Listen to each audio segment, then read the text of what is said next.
Oui, bonjour. Donc Dominique Ledournay, secrétaire national, représentant l'unité GP Police Force ouvrière. Donc, d'une manière générale, en ce qui concerne notre organisation, nous voyons cette proposition pour nous est extrêmement bienvenue. Nous y voyons beaucoup de sens positif à l'amélioration des constatations de ces infractions. Cependant, elles devront répondre à différents axes, si on peut dire. Donc, en premier lieu, déjà l'allègement de la procédure, qui entraînera dans un premier temps un gain de temps, donc un gain de temps d'emploi à temps complet, comme il est qualifié dans le ministère de l'Intérieur.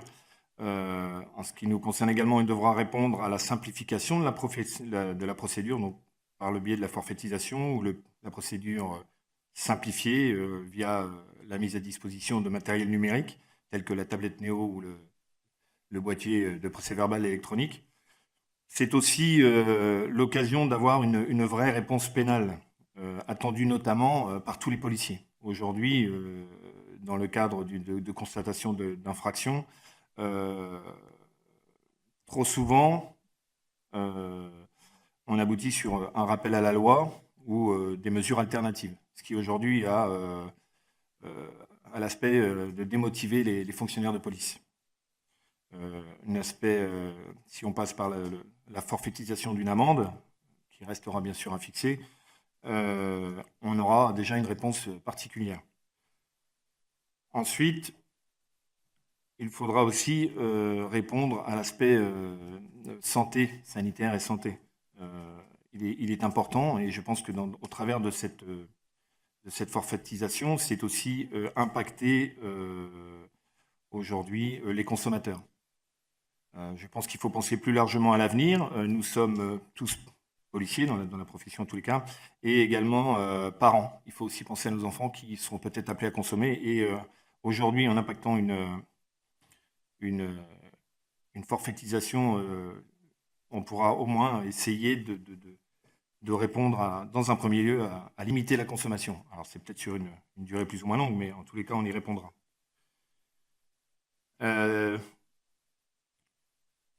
Pour nous, cependant, la forfaitisation devra se traduire aussi par un certain encadrement. Déjà, il va falloir identifier un montant dissuasif, suffisamment dissuasif, mais sans pour autant entraîner des mesures de contentieux qui ne feraient qu'augmenter les procédures de recouvrement aujourd'hui. Et à ce titre, nous tenons aussi également à préciser que pour nous, ce n'est pas aux policiers de prendre en charge les mesures de recouvrement. Pour nous, il est évident aujourd'hui que le policier est là pour relever les infractions, mais en aucun cas prendre en charge ces mesures de recouvrement. Alors, dans l'encadrement, il y aura aussi également, inévitablement, j'ai cité tout à l'heure, la mise à disposition de moyens adaptés en termes de numérique, en termes d'identification et de la qualification des produits. Sur place, il faudra que le fonctionnaire de police soit en mesure d'identifier les produits avant de procéder à la rédaction d'un procès-verbal. Donc voilà en ce qui nous concerne. Après, il y a d'autres aspects techniques auxquels on pourra répondre plus directement. Je prends la suite sur l'aspect technique pour mon collègue au titre d'unité GP Police. Donc vous avez bien compris que la pesée, le test des produits devra être fait, donc s'il est sur la voie publique ou si la personne est ramenée pour vérification, afin d'attester de manière contradictoire. Il s'agit bien de produits stupéfiants et la quantité du produit stupéfiant. Le deuxième aspect, c'est l'aspect purement procédural. On a bien noté que certains magistrats, et on le comprend, ou certains avocats vont faire état de l'aspect contradictoire d'une procédure pénale pour un délit, et que verbaliser directement sans procès verbal type procédure simplifiée, pourrait poser problème s'il y a contestation. Donc nous, ce qu'on propose, c'est qu'effectivement, il puisse y avoir rédaction d'un procès verbal simplifié peut-être sur une tablette, pour gagner du temps, sous réserve donc le produit était testé et pesé, de manière à avoir une trace écrite avec une signature numérique sur tablette de la personne, pour qu'en cas de contestation, la personne puisse passer devant peut-être un tribunal correctionnel et de la même manière laisser l'opportunité au parquet, s'il décidait d'une poursuite autre qu'une amende, de ne pas fermer la porte. On se rappelle, on souhaite vraiment que ça reste dans le domaine délictuel et on n'est pas dans le contraventionnel. Donc nous, on souhaite avancer là-dessus et les moyens techniques dont mon collègue vous a parlé sont hyper importants.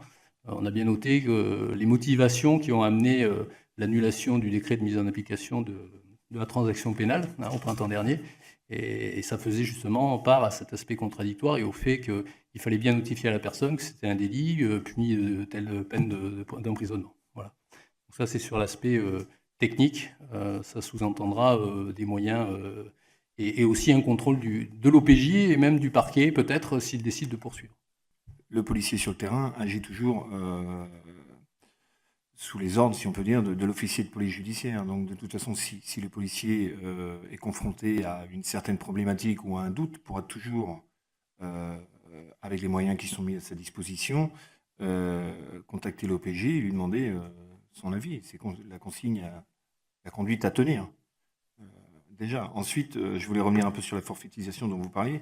Il existe aujourd'hui, si la procédure pour les stupéfiants, on va dire qu'elle est générale. Hein, lors d'un contrôle, on trouve des stupéfiants. Après, selon la quantité, l'enquête est plus ou moins importante.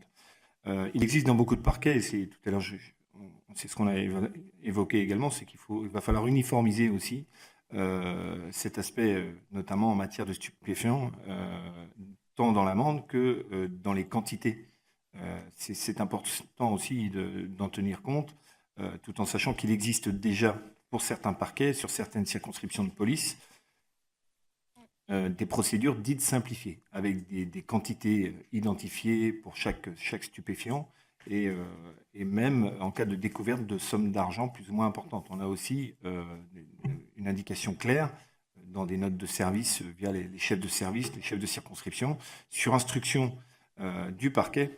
Donc, ce qui est important, c'est ça aussi. On peut aussi travailler sur ce principe-là dans le cadre de la forfaitisation. C'est-à-dire qu'un policier confronté sur un contrôle à une découverte d'un produit pourra se baser sur la quantité du produit, le type de produit et également éventuellement les découvertes annexes lors de la palpation.